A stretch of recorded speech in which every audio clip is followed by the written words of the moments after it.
Hello everyone, Phil here, and welcome to another movie review. This time I'll be reviewing the second in the new Halloween reboot trilogy, Halloween Kills. The original movie was called Halloween from 2018, and if you missed my review of that movie, it's right here on DSPReacts, so you can check that one out.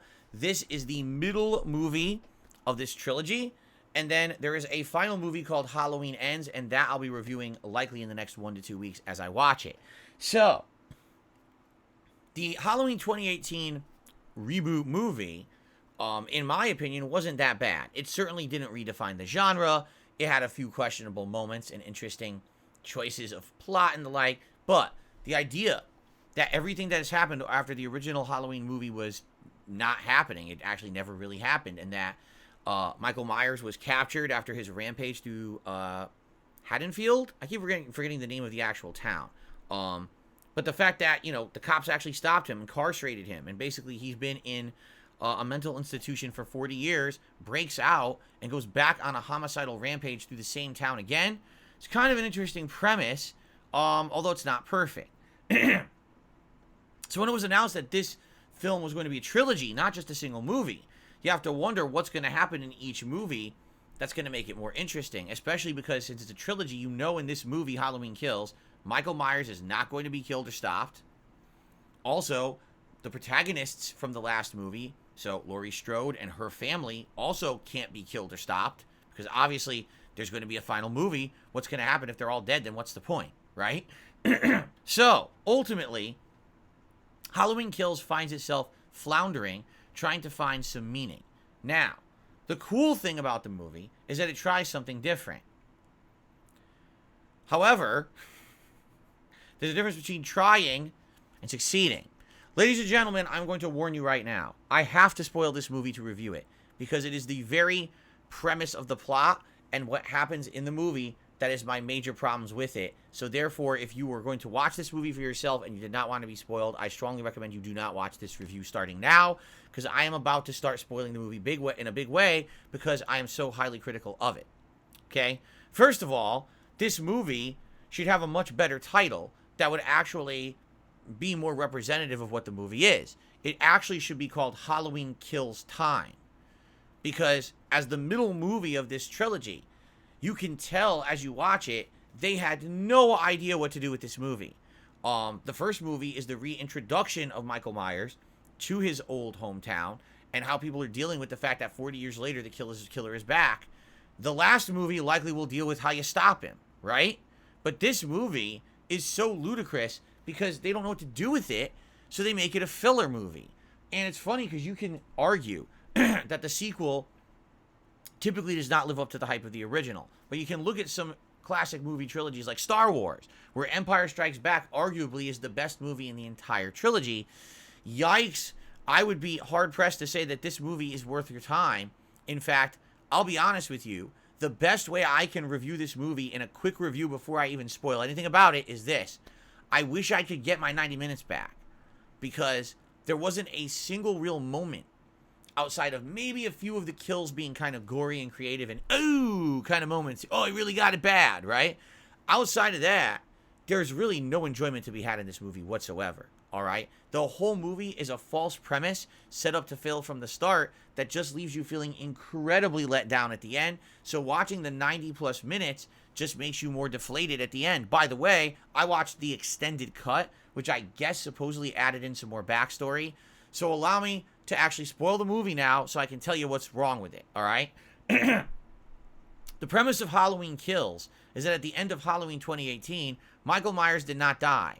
He did not burn down in that house that Laurie Strode set up as a trap house for him. Why? Because the fire department shows up to put out the fire. You mean like they would always do in any kind of a residential neighborhood? Yeah. So Laurie Strode planned for 40 years to kill Michael Myers and never thought of a plan that would prevent the firefighters from coming to put out the fire that's supposed to kill him. Oh my God. Well, now you made her look like a complete idiot, right? After she looked actually like a badass in the first movie, now you make her look terrible. What a moron. You spent 40 years building this trap house and never thought someone would put the fire out? I mean, come on. So, what ends up happening in this movie, the Strode family, Lori, her daughter, and her granddaughter, go to the hospital only to find out that someone put out the fire and Michael Myers may or may not still be alive. Oops. Okay? The other side of the story is that the townspeople of is it Haddonfield? I keep forgetting the name of the town. It might be Haddonfield. The townspeople are fed up because for 40 years they lived in fear of this Michael Myers character. Why, I have no idea. According to the lore of the movie, Michael Myers only went on a rampage one night, was stopped that night, and has been incarcerated in a mental institution ever since. So why has he haunted them for 40 years? You think at one point you get over it? But basically, this movie follows the stories of people in the town who had big, major losses during that original killing spree. There's one of the kids who was babysat by Laurie Strode. He's now a grown-up male, and he's all miserable. His life is kind of messed up, and he's always haunted by Michael Myers. There's a washed-up cop who basically, during that original Michael Myers situation, lost his daughter and basically kind of became like a drunk or whatever, and now he's a security guard. Okay, so basically it follows the story of these different people in the town who are now very sad because their lives are kind of ruined as a result of the Michael Myers killing spree. But at some point, you gotta say, when are they gonna take responsibility for themselves? Like, was it really Michael that ruined their lives, or was it them not being able to get over that horrible night and then being self-destructive? I'm just saying, not everyone in the entire town had their lives ruined, but these particular people did. Anyway, basically the premise of the movie is thus. While the Strode family is recovering in the hospital, Michael Myers breaks out of the trap house because firefighters come to save him. They put out the fire, and then he kills them all. I want you to think about that. The firefighters are coming to the house with axes, with weapons, with all this protective equipment to stop a fire that, by the way, could also very well stop a human. But Michael Myers walks out of the house and proceeds to kill every single one of them. And in classic, inexplicable fashion, none of the firefighters attempt to really defend themselves. One of them sprays him with the fucking hose, like that's going to do something. The rest of them just kind of stand there while each of them get picked off one by one. Not once do they team up to go 2-on-1, 3-on-1, 4-on-1, 10-on-1 versus Michael. Instead, he just slowly kills each one of them in a row as they stand there, and the camera pans out to conveniently not have the other firefighters in frame, so it would make more sense because they would team up against him. It makes no sense whatsoever. It's incredibly stupid. Okay? So then Michael is angry, and he returns to the town and starts going on a killing spree again. He goes inside of different homes, killing random people left and right. And this is probably the highlight of the movie because you get to see some really gory kills. If you like that kind of stuff in a horror movie, you're going to love this part of the movie. But after a while, you seem to realize something. So the police know that Michael is on the loose. For sure. He killed an entire group of firefighters, and they're alerted. They even go to the hospital. They alert everyone at the hospital as people are being brought in who are being hurt by this killing spree. They're announcing everyone should stay here and stay safe because Michael Myers is on the loose or whatever. They never encounter Michael at all in the movie. Everyone else does. Like, everyone else in the town finds him. Even some of the Strode family find him. But the cops are not competent enough to find him for some odd reason. The weird part is there's actually a scene where two cops are analyzing Michael's movements and saying, if you track where he's going, it looks like he's making a beeline from the Strode house where that burnt down back to his old childhood home. So why didn't you go stop him? If you knew that was the case, why did you never encounter Michael Myers throughout the entire movie? It makes no sense at all. Okay? Instead, what happens is the people of town all get together and say, we're going to kill Michael. We're going to put an end to this. And they start forming these posses, these ragtag groups of people who get together in cars and go out with makeshift weapons and guns and things because they want to kill Michael. Can you assume how it goes? I want you to think about this. To make a long story short, all right, at the end of the movie, Laurie Strode has been fooled the entire movie to think that Michael is dead, okay? She has to have surgery and all kinds of stuff because she got stabbed by Michael at the end of the 2018 film. At the end of the movie, she finally gets, realization that he's alive, and she thinks she's going to go out there and try to kill him. But what ends up happening is the town has been worked into such a fervor about Michael. They're like, evil ends tonight. Evil dies tonight. Well, guess what? One of the other escaped inmates who was on the same bus that Michael escaped from the asylum, is also running around town, and they mistake him for Michael Myers, even though he's just a guy in an actual suit from the mental institution. He looks nothing like Michael. He's not the same body type. He's not the same size. He's bald. He looks nothing like Michael at all, but they all think he's Michael and they try to kill him. So essentially there's a side plot that has literally nothing to do with what's going on in the movie, saying, oh, you see, the townspeople are evil because they got so worked up in their own hatred that they would kill an innocent man.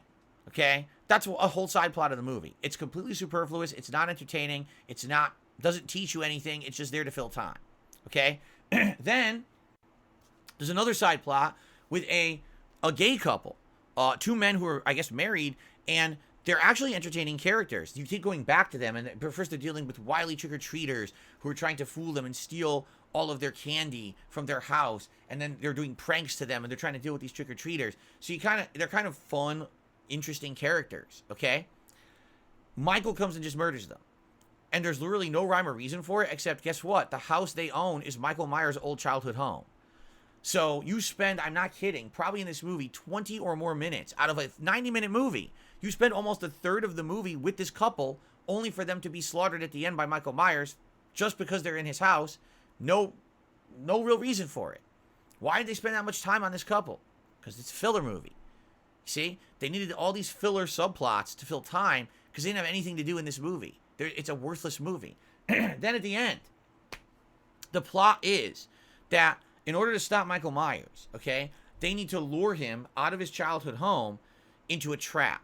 So what happens is, the daughter of Laurie Strode, the mother, the middle-aged woman, goes to this house where her daughter, but if you can figure this out, I know because it's very hard to follow, the granddaughter leaves the hospital and joins one of the posse groups to go after Michael. Well, guess what? Michael kills them all except for her, so now it's just her and Michael in this house together. But her mother shows up, and her mother fights Michael, and the whole trick is they're trying to lure Michael out of the house. So eventually they do, and they lure him down the street, and finally, like 2 streets over, all of a sudden, all of the town pulls up in their cars, and they get out with weapons, and Michael is in the middle of all of them, and he's got nowhere to go and nowhere to run.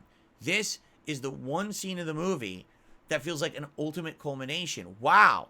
So the townspeople will get revenge for all the loved ones they lost, for the 40 years of torture. It's time for payback. While this scene goes on, the family, the Strode family, Laurie Strode's still at the hospital. But the mother and the daughter, the granddaughter, I should say, basically kind of go, like the granddaughter, I think, is going off to get treated because she got hurt. So she's off to the hospital again or whatever.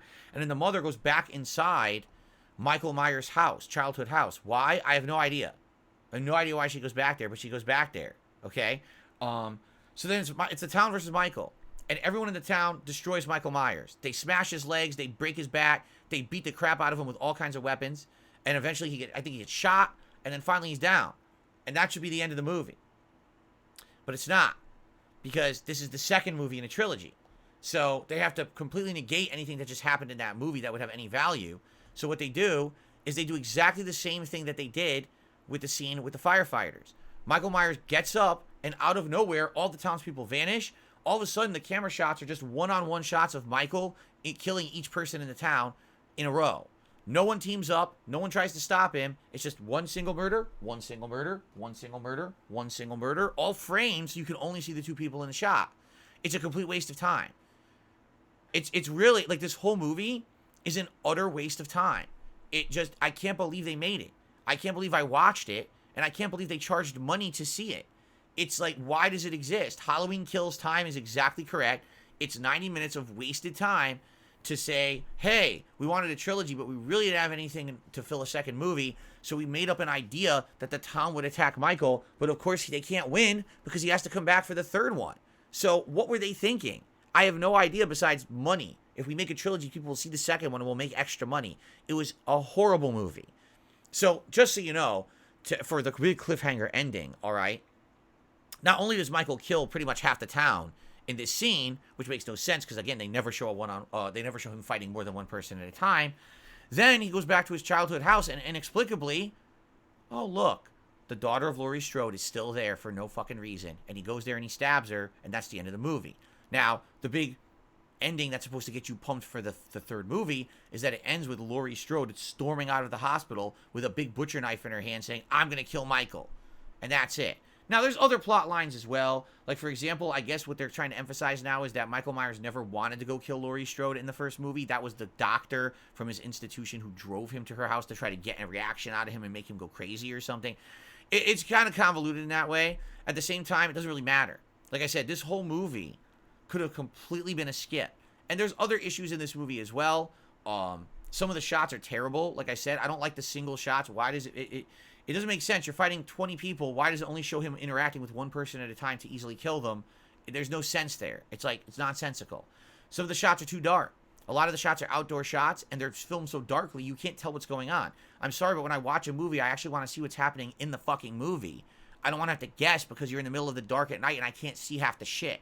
Okay? So, what I would say is, the pros of the movie, there's some gory kills. There's some interesting kills, which is always good in a slasher flick. You want to see some original kills or see something like that. And the head count is decent, but the problem is that the head count is dumb because it's always one-on-one fights when it never should be. If they actually made Michael look like a badass, like, oh, he's fighting 3 firefighters at once and kicking their ass, I'd be like, wow, this is great. But they didn't even bother with that. They didn't want to. They just framed it all as single kills, and it was a waste of everyone's time. What a horrible movie. Now, I'm going to be honest. I liked Halloween 2018. I thought it was good, but not great. This movie I thought was atrociously bad. Like, I don't know how you could get worse. Honestly, I don't know. The only way that it could get worse is if there's no ending in Halloween Ends. They name a movie Halloween Ends and it doesn't end. That would be the worst possible ending, I think. So, hopefully, it does end in Halloween Ends, or else they fucked up really bad. But this movie, man, I was super disappointed after seeing the 2018 one. And I hope that it comes back somehow in the final of the trilogy, because I can't believe how bad this one was. Wow. And I didn't even know that, because I guess people infamously don't like this movie, which I didn't know when I was going into this trilogy. I had no idea the movie was that bad. And then I kind of, oh, I wonder what other people think. Oh my God, everyone agrees it's really ridiculously bad. So, Halloween Kills, 2 thumbs down. If you can avoid it, just skip it. I mean it. You could probably skip this movie and just watch Halloween and Halloween Ends and not watch Halloween Kills, and you wouldn't care because nothing happens in the movie. It's a complete waste of your time. Don't watch it. That's my review of Halloween Kills. I hope that you guys enjoyed it, and I'll see you for more horror reviews this month, and as well as the Halloween Ends review in a week or two. Thanks, and I'll see you then.